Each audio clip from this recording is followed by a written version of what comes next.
fired up as their guys are ready to do battle between the New York Giants and the Arizona Cardinals. That's fielded in the end zone. And look at this. Right away, a loose football. So a teammate picking him up there, that was nearly disaster. And the way that you coach these things, you want to make sure you have eyes towards the return guy because you want to make sure that the catch is secured. A lot of teams do that. They have at least one guy. Okay, you're responsible for making sure he secures the catch. He's not always the one that makes the recovery, but he can always sound out the alarm. Hey, ball's on the ground. We've got to get it back.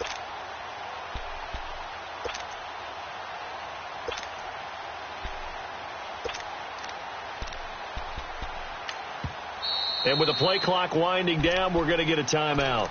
They'll have 2 remaining as we step aside here in this first quarter.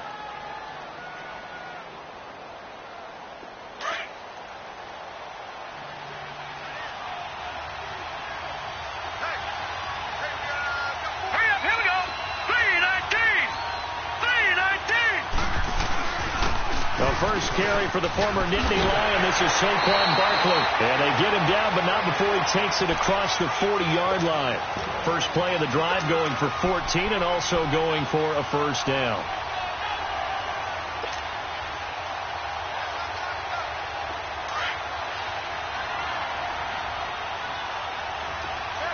All right, now, lucky 56. Lucky 56. They keep it with Barkley on first down, and he'll be taken down just shy of midfield. It's a 7-yard carry to set them up with a 2nd and 3.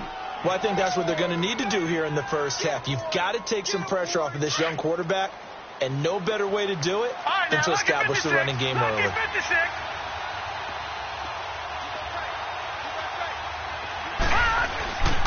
Here's the first carry for Le'Veon Bell. And he'll take it down shy of the 45 at the 46. It's a pickup of 6 and good enough to move the chains.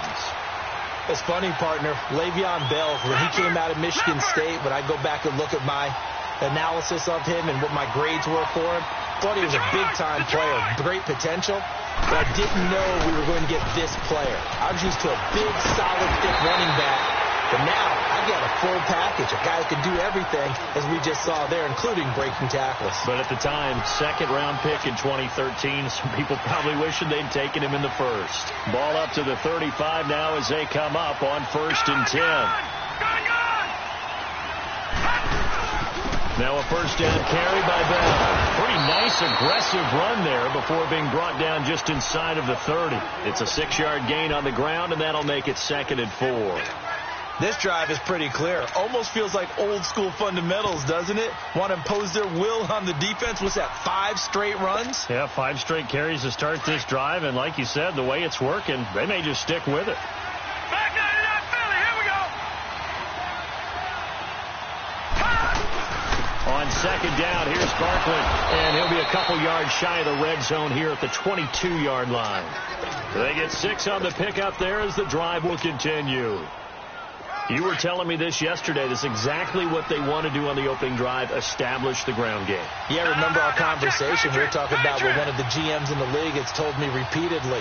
It's a big man's game. It's not necessarily size. He's talking about playing some big boy football. Line up, get leverage, knock people back, and establish the run early. Give him a couple on the carry there, 2nd and 8. That's a good play by the guys on the defensive side of the ball. Held them to a gain of 2. And that changes the playbook a little bit now for the guy calling plays. 2nd and 8. Now he's got to probably think about going to the air instead of maybe staying with the ground game. Watch him now, Barney. A handoff to Barkley. And he'll get this one down to about the 17. Give him 3 yards, and now they're left needing a conversion here on 3rd and 6. Partner, we know today's NFL is really built around the guy throwing the football. But these short runs, they still pay dividends because they can take their toll on a defense, and they can add up as the game goes along. You control the clock, you control the ball, and that way you often control the game.